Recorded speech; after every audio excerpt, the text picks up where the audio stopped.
Hello and welcome to another episode of Fireside with me, Mehrunisa Riaz. We are here at the Glam Fest in Lahore, Bagallery Daftarkhwan, and I get to host such incredible people that I think in the last 2 days, tomorrow, my business is going to explode. So I'm really excited about this conversation as well. Mehrunisa is here, and I was just catching up with her before the interview, just about slowly we'll expand, but we'll expand.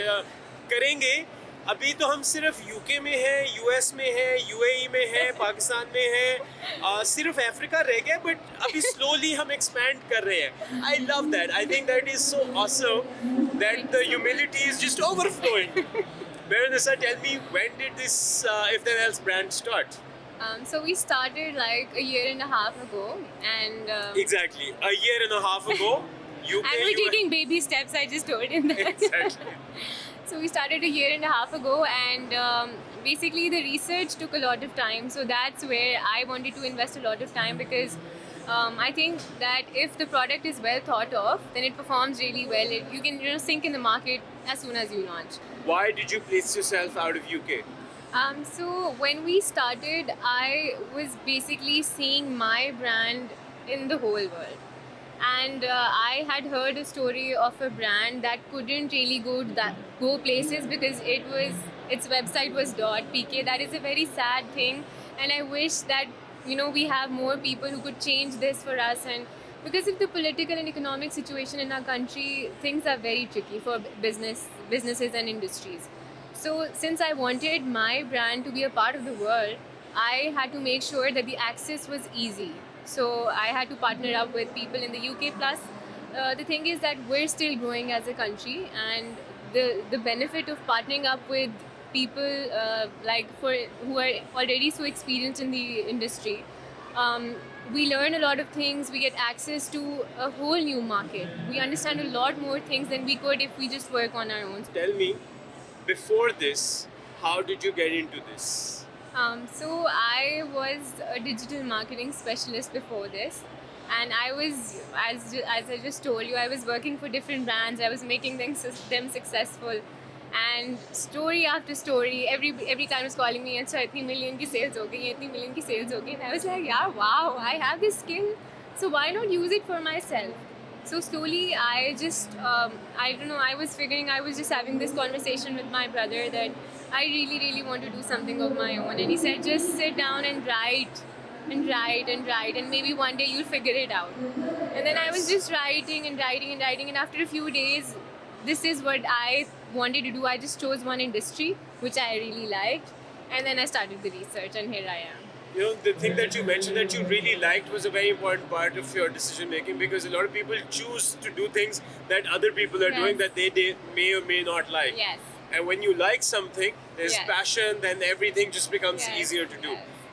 While it is easy, you're also facing a lot of challenges, a lot of troubleshooting. You're in Pakistan, they're there, there's a lot of stuff, there's timing issues, political differences, money value changing so much in Pakistan, which obviously is going to be good for you. But how are you dealing with that as an entrepreneur now? So I had to face a lot of issues in Pakistan. Firstly, because of every day the policies change. So one time I was calling this who handles my shipments. He said that you can't just bring your shipment. Liquids are not allowed anymore. So I was like, what am I supposed to do now? There are no rules or no guidance. So that was very challenging as a girl, because then you have to go to different offices. You have to go and meet different people, and sadly it's improving, but people don't take women entrepreneurs very seriously. That's changing. I'm really happy that it's changing, but I had to face a lot of issues, and I really want to change that for all the girls who are trying to grow. Great. So whenever I meet girls and they're facing challenges, I just tell them just be consistent and everything will be fine. So I think challenges are part of every industry. You just have to be resilient, you have to be consistent, and then I think things work out. So in terms of, when was the last policy change in Pakistan, which was also yesterday, that you felt, what was the change and how did you deal with it? Was there a process? Tell Yeah, me. so recently you must have heard that there is an import ban on cosmetics and a lot Yes. of industries. Yeah. So when we heard the news, we were devastated because we had stocks for like a couple of months, but after that, we don't know what we'll do. So one part of that was good in a way that we are now looking for manufacturers who are based locally. There are very few, but there are people who are manufacturing locally. Yeah. So we haven't still taken a decision because obviously it's a UK based brand and it has a certain standard and we need certifications and whatnot. So we're looking for people, we're looking for the right people. With so much competition in this makeup Yes. industry now, like there, I see about 50 stalls right here. Yeah. How do you see this industry evolving, and as your brand setting itself apart? So as I told you that I invested a lot of time in research. So that included studying the products of the competitors. And I also research a lot of people. I talk to a lot of people and what their needs are with respect to makeup. So the products that I developed and the hottest seller that we have is the product that hardly any other brands are offering. Acha. So we'll continue to do that because as it is not just a business for me because Alhamdulillah, like a shukr, but financially we didn't need the business. I just wanted to do it. Bilkul. So obviously it is a part. If the income is good, obviously it plays a motivating role. But the main focus is to create something so good that the world around you experiences the change and benefits from the change. And actually people start talking about the product on their own. And one more thing that I'd like to tell everybody was that when I started, I was very, very scared because obviously there was limited investment and cosmetics industry is very, very hard. Yeah. So you need a lot of investment. People usually launch 25 to 30 products.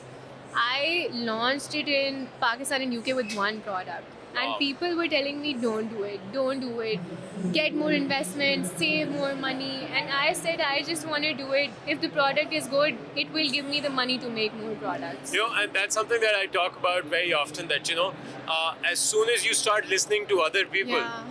you are setting yourself up for not just failure in a good way, but failure in a bad way. Because I keep telling this to a lot of entrepreneurs as we talk as well. कि जो भी बंदा आपसे ऊपर होगा ना, वो आपको खींचेगा ऊपर. Yes. जो बंदा आपके नीचे होगा, he's gonna pull you down. Yes. So Na who you're karo. listening to. Yeah, that's very important. Who you're listening to is very important when you're especially when you're going through troubled times, and especially when you're thinking about making a decision. Somebody who's made that decision and somebody who's become successful at that decision will always tell you what the right way or the Yes. successful way for him or her was. But somebody who's been unsuccessful will only tell you what they know. Yeah. So And they say it's- don't do it. They will Just say don't do it. Yeah. So it's very important that you ask people who have more than what you have, so that you can earn more than Yeah. what you have. Yes. I think So that's it's a very important thing. Yes. very important thing. Thank you so much for your conversation, Thank you man. It was so much. very nice talking to you. Thank you so much. Good luck. Vinay.